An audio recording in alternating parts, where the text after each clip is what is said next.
Deixa eu contar um pouco como aconteceu. Foi muito intenso, né, o que a gente descobriu no outro.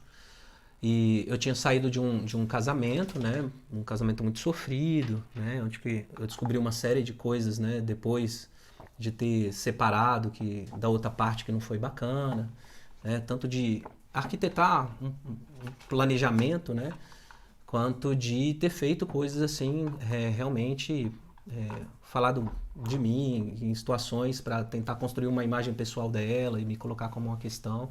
Isso ficou mais que provado em N fatores, né?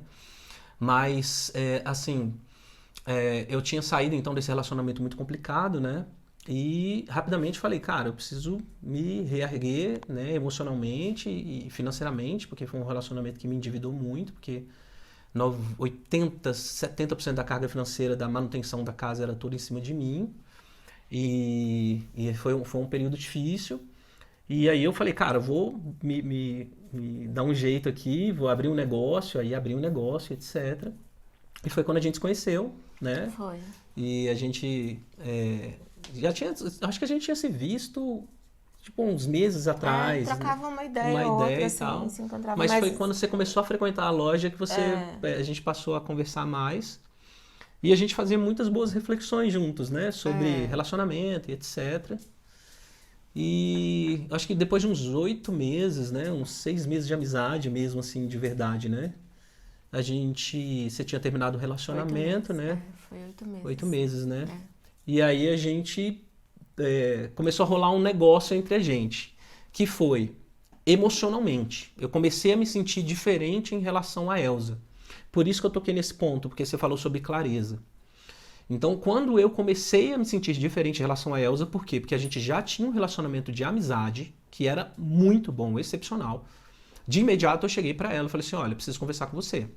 Eu estou me sentindo dessa e dessa forma. Eu lembro de ter falado alguma coisa nesse sentido assim para você, de falar: olha, eu estou sentindo algo que está para além de um relacionamento de amizade e eu queria saber se com você está acontecendo a mesma coisa, porque se não estiver acontecendo, eu acredito que eu preciso lidar com isso, porque eu não quero estragar a nossa relação de amizade de jeito nenhum.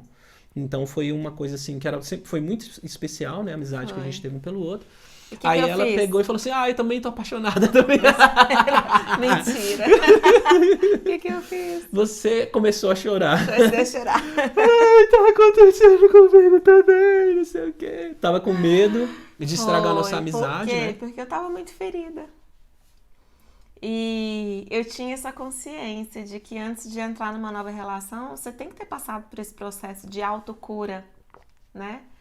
Porque mesmo que você não queira, mesmo que você tenha consciência de que existe um risco de você projetar no outro um peso que vem de suas relações anteriores, né? Você, mesmo tendo consciência disso, você pode acabar fazendo isso inconscientemente, né? Por exemplo, eu vim de uma relação com um dependente químico onde é, eu sofri de tudo que vocês imaginarem, de traição, de agressões verbais, de descaso, de manipulação psicológica. Então, assim, é, essas minhas feridas poderiam me colocar numa posição de defensiva e me fazer inconscientemente julgar qualquer ato do Israel como uma tentativa de me manipular ou de me dominar, como o ex fazia. Então, eu poderia ter reações assim exageradas sem necessidade. Então eu sabia que havia esse risco. Então eu chorei porque eu sentia o mesmo, eu tinha muita, mas muita admiração por ele, muito carinho, sabia que tinha tudo a ver, que tinha tudo para dar certo, mas tinha medo de estragar tudo. Então eu fui muito clara. Essa clareza é essencial. Eu falei, olha, eu estou sentindo a mesma coisa, mas eu não sinto que eu estou pronta para entrar numa nova relação. E isso fez toda a diferença, porque ele tanto acolheu o que eu disse, quanto falou, não, eu sei. Ele reconhecia isso também em mim. Eu sei que você não está pronta, mas eu só falei porque eu queria sentir de você se esse sentimento era recíproco, porque eu estou disposto a esperar. não quero que mude nada entre a gente pode manter essa relação de amizade que a gente tem, os nossos papos, as nossas saidinhas, de vez em quando, às vezes a gente pegava um cinema, às vezes a gente saía com as crianças e tal. Mas vamos manter essa amizade e tal, eu vou esperar. E no que for possível, eu quero ser bálsamo para suas feridas. E isso, assim, gente, fez toda a diferença. E foi mesmo. Foi um período, assim, muito gostoso de amizade mais próxima, de confiança. E acabou que nem demorou muito, né? Cara, a gente ficou, ó, nesse negócio de esperar 27 dias. 27 dias depois, a gente tava casado. A gente decidiu casar e a oportunidade foi o seguinte, eu tava num apartamento e o meu aluguel ia vencer. E aí eu cheguei pra ela e falei assim, olha, é o seguinte, meu aluguel vence no dia tal, acho que era dia 27, né? Não foram 27 dias depois. Seu aluguel venceria em agosto em só. agosto. Aí você comunicou os meninos que você não ia renovar com eles. Isso. Pra eles já irem procurando alguém pra ficar no seu lugar. Foi. Só que aí eles conseguiram pro dia 1º do mês seguinte. Do mês seguinte, isso. Aí tipo, falaram assim, olha, dia 1º já tem um cara entrando. Eles, não, mas espera aí. Eu só em agosto que eu vou sair. Não, ó, a gente arrumou alguém pra entrar no seu lugar. Aí ele veio me falar, falei, então, eu tava dividindo apartamento com uns colegas, né? E aí eles falaram isso e a gente tinha acabado de começar a namorar. Porque a gente começou a namorar romanticamente no dia 12 de junho, no dia dos namorados, porque ela me fez ficar esperando, apesar dela ter me roubado beijos antes. Mentira! Ele que me roubou um beijo. E aí... E eu chorei de novo. Foi. Mas não foi de raiva que você chorou. Não. Mas aí a gente começou a namorar no dia 12 e tipo, no dia... Acho que 29. Foram 17 dias Foram 17 dias depois. A gente já estava juntos. Mas foi algo que, quando a gente decidiu começar um relacionamento, namorar, qual foi a primeira coisa que a gente fez? A gente começou a ouvir mensagens de um pastor chamado Cote. Que a gente começou a investir.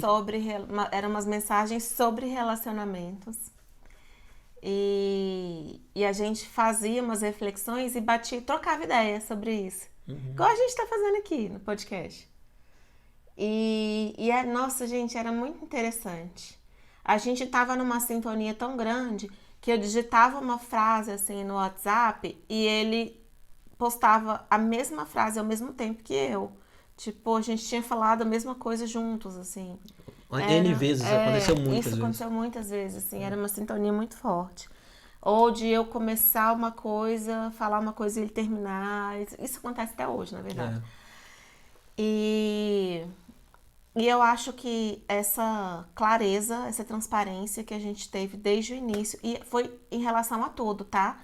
Sobre o nosso estado emocional, sobre as feridas que a gente tinha vivenciado. Sobre o momento financeiro. Isso foi muito interessante, porque isso construiu uma cumplicidade muito grande entre nós, porque a gente tinha muito respeito um pelo outro, assim. Até, assim, diante de pequenas coisas, assim, de você pensar, não, se eu fizer isso aqui, talvez eu magoe Israel. E eu falava com ele primeiro, olha, eu vou fazer tal coisa e eu tô te preparando porque eu não quero que você fique magoado, nem interprete mal por causa disso. Deixava tudo bem claro, porque a gente sabia o quanto o outro já tinha sido ferido e a gente não queria ser responsável por agravar aquele processo. E apesar disso, a gente não teve milindres, que eu acho que é outra fonte de vida para vocês aí, pro relacionamento de vocês. Não levar esses milindres para o novo relacionamento, né? Dar chance para o novo relacionamento. Eu acho que isso é muito importante, não porque apesar fechar, de todas né? as questões que a gente tinha, a gente não fez projeções no outro e nem estabeleceu coisas definidoras para a relação, assim, sobre o que era bom, o que não era, o que o outro também vai gostar, o que não vai. Então eu não me arriscava nunca. Tem toda uma flexibilidade, assim, a gente vai experimentando as coisas. Vamos tentar desse jeito, se a gente vê que não tá funcionando, a gente vai fazendo ajustes no meio do caminho e tal.